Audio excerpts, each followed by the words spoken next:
Students, ఒక sensitive issue చెప్పాలనుకుంటున్నాను. With your permission చెప్పచ్చా వద్దా? Will you permit me? కొద్దిగా ఆడియో పెంచండి. అదేంటంటే సూసైడ్స్ గురించి. పొరపాటున కూడా మీరు కానీ మీ ఫ్రెండ్స్ కానీ వాళ్ళు మాస్టర్ మైన్స్ కాలేజ్ కావచ్చు, ఇంకే కాలేజ్ కావచ్చు, బీటెక్ కావచ్చు, బీకామ్ కావచ్చు, సీఏ కావచ్చు, ఏ కోర్స్ అయినా కావచ్చు, పొరపాటున కూడా సూసైడ్ గురించి ఆలోచించొద్దు. I'll tell you. చాలామంది ఏమనుకుంటామంటే భయస్థులు మాత్రమే సూసైడ్ చేసుకుంటారు అనుకుంటాం. నా వైపు పోయినండి, ఎవరు రావద్దు లోపలికి. గోపి, చాలా సెన్సిటివ్ ఇష్యూ, మీరు డిస్టర్బ్ చేయొద్దు. ఎవరు లోపలికి రావద్దు, బయటకు వెళ్ళొద్దు. చాలా సెన్సిటివ్ ఇష్యూ. సొసైటీ దీని గురించి మాట్లాడదు, పేరెంట్స్ దీని గురించి మాట్లాడరు, ఫ్యాకల్టీ దీని గురించి మాట్లాడరు. చచ్చిపోతే ఒక రోజు సెలవు ఇవ్వటం, ఇదే వీళ్ళు చేసే పని, ఇంకేం లేదు. చచ్చిపోతే కాంపన్సేషన్ ఇవ్వటం, సెలవు ఇవ్వటం. నేనే ఉంటాను, చచ్చిపోకుండా ఏం చేద్దాం రా అంటాను నేను. ఒక స్టూడెంట్ చచ్చిపోయిన తర్వాత కాంపన్సేషన్ ఇవ్వటం ఏంటి, సెలవులు ఇవ్వటం ఏంటి?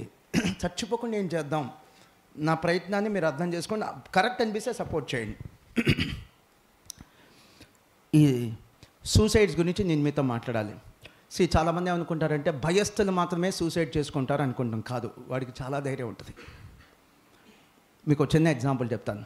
మన రోడ్డు మీద వెళ్తున్నాం, ట్రాఫిక్ బాగా ఉంది, భయంగా వెళ్తామా లేదా? ఏ బైక్ వచ్చి కొట్టిద్దో అని, అవునా? వెరాస్ ఈ సూసైడ్ చేసుకున్నవాడు డైరెక్ట్గా రైల్వే ట్రాక్ మీద నుంచుంటాడు.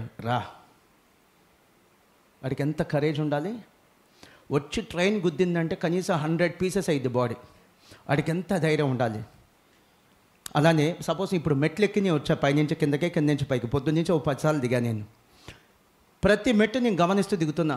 మెట్లు ఎక్కేప్పుడు కనీసం ఫోన్ కూడా మాట్లాడాను నేను. ఎందుకంటే నా ఫోకస్ దేని మీద ఉండాలి? స్టెప్స్ మీద ఉండాలి. పొరపాటున జారితే. కానీ సూసైడ్ చేసుకున్న డైరెక్ట్గా 5th ఫ్లోర్కి వెళ్తాడు, డైరెక్ట్గా దూకేస్తాడు. వాడికి ఎంత కరేజ్ ఉండాలి, ఎంత ధైర్యం ఉండాలి? సూసైడ్ చేసుకున్న వాళ్ళు భయంతో చేసుకుంటారని మాత్రం అనుకోవద్దు. వాళ్ళకి కన్సోల్ చేసేవాళ్ళు లేక చేసుకుంటారు. అది మనం అంటే మీరు స్టూడెంట్స్, ఫ్రెండ్స్, ఒకసారి స్టూడెంట్ ఫెయిల్ అయితే మీరు కన్సోల్ చేయాలి. స్టాఫ్గా మేము కన్సోల్ చేయాలి. పేరెంట్స్గా వాళ్ళు కన్సోల్ చేయాలి. మనం చెయ్యం. ఇంకా వాడిని ఇంకా బాధ పెడతాం, ఇంకా వాడిని డిస్టర్బ్ చేస్తాం, ఇంకా కంపేర్ చేస్తాం, ఇంకా వాడిని హ్యూమిలేట్ చేస్తాం. వాడు ఇంకేం చేస్తాడు? అదే చేస్తాడు, సూసైడే చేస్తాడు. గుర్తుపెట్టుకోండి, ఇక్కడ ముద్దాయిలు, క్రైమ్ చేసింది ఎవరు? మీ ఫ్రెండ్సే కదా వాళ్ళు, సూసైడ్ చేసుకున్న వాళ్ళు. మీరు సపోర్ట్ ఇవ్వాలా లేదా? ఎమోషనల్ సపోర్ట్ ఇవ్వాలా లేదా? బ్యాలెన్స్ చేయాలా లేదా? ఎమోషనల్గా వాడు ఎమోషనల్గా ఇంబ్యాలెన్స్ అయితే మీరేం చేయాలి?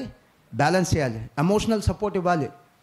మీరు ఎగ్జాంపుల్స్ చెప్పాలి. ఏం పర్లేదురా అని చెప్పాలి. అది మీరు చెప్పరు, మేము చెప్పం, అంటే స్టాఫ్గా చెప్పం. పేరెంట్స్ అసలు చెప్పరు. చివరికి జరిగేది అంటే క్రైమ్ చేసింది ఎవరు? ఇక్కడ తప్పు చేసింది ఎవరు? Parents, staff, students. చచ్చిపోయేది మాత్రం వాడు.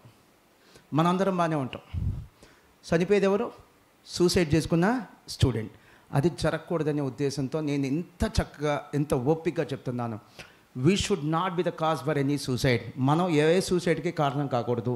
మీ ఫ్రెండ్స్లో ఎవరైనా డల్గా ఉంటే, ఎమోషనల్లీ ఇంబ్యాలెన్స్ అయితే కొంత టైం స్పెండ్ చేయండి.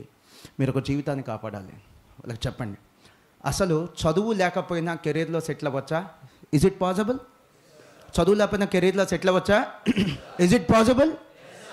Absolutely. Entrepreneurship requires no certificates, no qualification, no degrees. And anyone can become an entrepreneur. కాకపోతే ఇక్కడికంటే ఎక్కువ కష్టపడాలి అంతే. ఎంటర్ప్రెన్యూర్షిప్కి అసలు ఏ క్వాలిఫికేషన్ అక్కర్లేదు, ఏ సర్టిఫికేట్స్ అక్కర్లేదు. ఇక్కడికంటే ఎక్కువ కష్టపడడానికి సిద్ధంగా ఉంటే ఏ పర్సన్ అయినా ఎంటర్ప్రెన్యూర్గా సక్సెస్ అవ్వగలడు. చదువుతో కెరీర్ అసలు ముడిపడే లేదు.